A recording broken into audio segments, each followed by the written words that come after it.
అనంతపురంలో జరుగుతున్న సంఘటనలన్నింటినీ ఒకసారి మనం గమనించుకున్నట్లయితే ఒకటి స్నేహలత అమ్మాయి మర్డరు, దాని తర్వాత నిన్న తాడిపత్రిలో జరిగిన సంఘటనలు అంటే జిల్లాలో శాంతి భద్రతలకు లోటు ఏ రకంగా ఉందనేది మనకు అర్థమవుతుంది.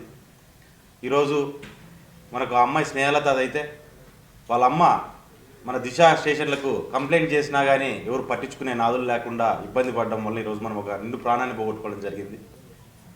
అదే దిశ అనే చట్టం అనేది ఏదో రేపులు చేసినాక మర్డర్లు చేసినాక ఇబ్బందులు పెట్టినాక వాళ్ళ మీద బనాయిచ్చేది కాదు.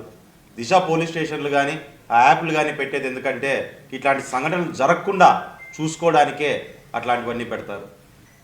సో ఇప్పుడు ఉండే ఎవరైతే ఉన్నారో పోలీసులంతా మీరందరూ తెలుగుదేశం కార్యకర్తలను ఇబ్బంది పెట్టడమో, తప్పుడు కేసులు బనాయించడమో, ఏది జరగకనే జరిగినట్టుగా చిత్రీకరించడమో, ఇట్లాంటివన్నీ రాజకీయ నాయకులు చెప్పినట్టుగా చేయడం వదిలేస్తే ఇట్లాంటి ప్రాణాలు చాలా వరకు కాపాడడం జరుగుతుంది. అదే నెక్స్ట్ రోజే మనము తాడిపత్రిలో కూడా చూడడం జరిగింది. ఒక ఎమ్మెల్యే ఇంటికి పోతే ఇంతవరకు కేసు కట్టే వాళ్ళు లేడు.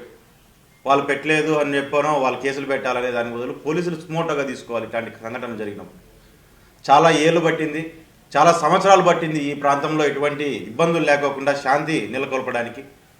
కానీ ఈరోజు అదే పద్ధతులు మరీ రిపీట్ అవుతున్నాయి. ఈరోజు గవర్నమెంట్ ఉంది కదా అని చెప్పి ఇళ్ళలేకపోతాము, వాళ్ళపై కొడతాము తంతాము అనే పద్ధతి కరెక్ట్ పద్ధతి కాదు. మీరు పోవాలనుకుంటే అదే ప్రభాకర్ రెడ్డి దివాకర్ రెడ్డి ఇంట్లో ఉన్నప్పుడు పోయి ఉంటే మీరు మీ మగతనాన్ని కరెక్ట్గా మీరు కూడా ప్రూవ్ చేసుకునేవాళ్ళు. వాళ్ళు లేనప్పుడు పోయి ఏదో ఇంట్లో దొరికిన వాళ్ళు కొట్టి రావడం కాదు. కానీ చేస్తున్నారు.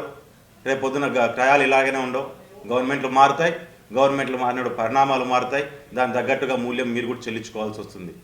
ముఖ్యంగా తెలుగుదేశం పార్టీ కోరుకునేది, మా నాయకుడు కోరుకునేది, ఇక్కడ ఉన్న నాయకులు కోరుకునేది ఏంటంటే అటువంటి సంఘటనలు జరగకోకుండా ప్రశాంతంగా ఈ జిల్లా ఉండాలి అనే దానిపైపే వాళ్ళు కృషి చేశారు. ఆ రోజు ఈ రేపు పొద్దున కృషి చేస్తారు. కానీ మీరు ఇటువంటి సంఘటనలు జరుపుకుంటూ రెచ్చగొట్టి వీళ్ళలో ఉన్న శాంతియుతమైన వాళ్ళ భావనను మీరు చెదరగొట్టేసి మీరు ఇబ్బందులు పడే పరిస్థితికి మీరు కూడా తెచ్చుకోకూడదని చెప్పి వాళ్ళకు కూడా హెచ్చరిస్తున్నారు.